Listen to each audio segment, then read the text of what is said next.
Assalamualaikum warahmatullahi wabarakatuh. Hai semua, saya Tihani. Jadi hari ini kita akan interview untuk subjek interpersonal communication. Fokus utama saya hari ini adalah kita nak interview about the conflict management. Kita akan temu bual seorang ahli perniagaan yang berpengalaman iaitu Encik Razak and selaku pengarah urusan dekat syarikat. Assalamualaikum Encik Razak. Pertama sekali saya nak terima kasih sangat-sangat sebab sanggup spend untuk weekend ni untuk luangkan masa dengan saya. Okey, untuk permulaan saya nak tanya serba sedikit tentang latar belakang Encik Razak sendiri and kenapa Encik Razak tertarik untuk buat this specific company dalam bidang electrical engineering. Mula sekali bila kita perkenal syarikat, kenapa kita duduk dalam bidang ni. Pengalaman sebelum saya masuk ke bidang ni, sebelum ni otomotif. Saya berada di otomotif selama 17 tahun. Kemudian tu saya berniaga. Selepas saya bekerja, saya kata saya perlu ubah cara hidup saya. Dari situlah saya bermula cari ruang untuk improve perniagaan saya lah. So saya pilih bidang yang tak ramai orang boleh buat tapi diperlukan, kerja penyambungan kabel. Tak semua orang boleh buat, tapi benda tu perlulah.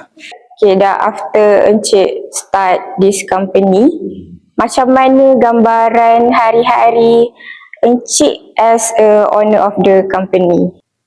Hari-hari tu dari segi apa? Suasana kerja. Suasana kerja dengan staffnya macam mana? Suasana kerja kita, kami berubah-ubah sebab buat kerja daripada Johor, Melaka, KL dengan Sebelah Utara sini. So setiap negeri ni keadaan kerja dia tak sama. So bila cara kita nak menguruskan tu biasanya kita dalam company saya ni ada orang yang akan menguruskan dari jadual kerja, urusan dengan orang TMB. Kita dah ada. Kan banyak kan luas kan Encik punya company tu. Jadi saya nak tanya untuk specific challenge. Dalam banyak-banyak cabaran, apa dia cabaran yang paling kata macam jarang berlaku?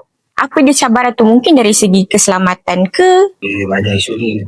Selain dari TMB, contoh macam data center. Data center ni kita berurusan dengan mainland China. Dia cakap English pun faham. Susahnya. Cina dengan Cina Malaysia dia pun tak faham. So, berurusan dengan dia memang susah lah. Dia nak cepat. Bila dia dah bagi kita target, kita dapat target tu, besok dia tambah lagi. Sampai kita rasa macam diri bukan manusia. Sebab jadi yang kita buat tak boleh cepat. Okay. Dalam handle on this company, dah ada macam-macam benda ni, macam mana Encik Razak sendiri describe your own leadership dalam handle staff or so on?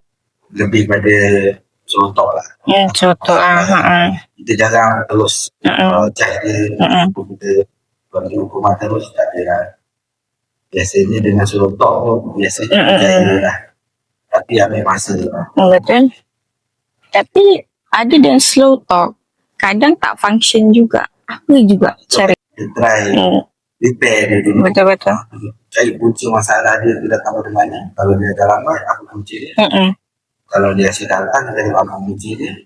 Okey, sebelum kita pergi ke main topik kita nak tanya pendapat Encik, seberapa penting interpersonal communication ataupun kita senang kata communication peribadi lah antara bos dengan staff tu sendiri? Saya jarang direct dengan staff lah. Orang bawah saya kan settlekan lah. Bila ada masalah yang luar tak boleh, settlekan bawah saya ni. Masuk campur lah. Selepas dah macam ni, saya tak biasakan staff ni direct dengan saya. So like, kan manusia banyak kan, macam-macam ragam. Ada yang jenis lantang, bila kita cakap kan dia, ada yang jenis senyap je. Ikut pengalaman Encik Razak sendiri, the different personality tu ada bagi kesan tak? Ada. Memang banyak lah kesan. Semua pada saya sama ada kita layan. Perangai kita tak layan. Pada saya, bila kita dah jadi tertua, banyaklah yang kita dengar di sini.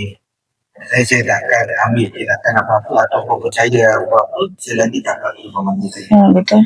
Selagi mana arahan lewati itu, diorang boleh komit, diorang boleh perform, pada saya itu tak ada masalah lah. Kiranya okey lah, still kita ada empati dekat staff. So, macam mana Encik sendiri balancekan your kuasa as a leader dengan sifat nak kira bertolak ansur dengan staff. So, what kind of situation kita nak guna that two different personality tu? Biasa saya akan letak diri saya apa yang saya nak bila saya bekerja di sini dan apa yang saya harap. Bila saya dekat situasi itu, staff saya akan Kira, yelah apa betul lah. yang staff saya dapat hari ini, benefit ke apa ke, itu semua daripada pengalaman saya. Betul. Memang bisa baik kan. Kira macam win-win situation lah. Diorang dapat, kita pun dapat. Okay, next kita nak move on. Boleh tak Encik kongsikan satu pengalaman which is berlaku satu konflik and then Encik berjaya dapat settlekan this konflik dengan dapat puaskan hati dua-dua pihak. Biasa kalau ada pun pada saya tu main. Betul lah. Bila ada, dia ada time. So dia akan dia tak buat dia dekat saya tidur. Saya akan pindah ini. Kita tengok kat mana dia ni kalah dengan siapa. So kita akan cari kita yang mencakap. Betul. Okay, I think like kita pun dah sampai dekat penghujung. Last but not least, saya nak Encik bagikan nasihat dekat generasi muda untuk kuasai konflik management ni before kita orang sendiri masuk career. Nasihat nasihat atau pandangan itu saya nasihatkan kepada orang muda lebih-lebih student. Setiap tindakan ataupun pilihan yang pelajar setiap student ambil pada saya itu tak rutin lah. Cuma untuk mendapatkan pengalaman kerja atau mendapatkan pengalaman ni, kita tak perlu cari kerja mengikut kita punya bidang. Kemungkinan orang akan cakap pandangan saya tak rutin lah. Zaman sekarang ni susah. Ya, betul. Untuk ada pengalaman, biasanya dia college ni mesti dia kata tak ada pengalaman. Tak ada pengalaman susah. Macam mana kalau kita tak bagi keluar ataupun kita tak cari pengalaman tu.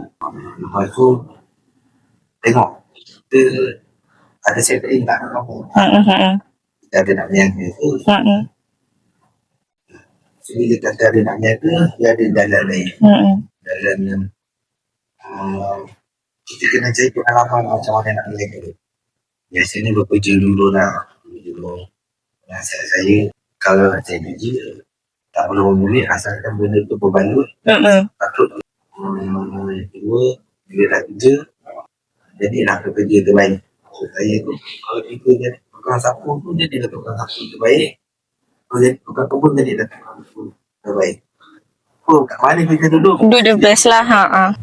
Very okay lah, mendalam jugalah nasihat tu. Okay, sangat function untuk kami. And terima kasih banyak-banyak sekali lagi sudi spend time. And saya doakan this company terus maju jaya, sukses lagi.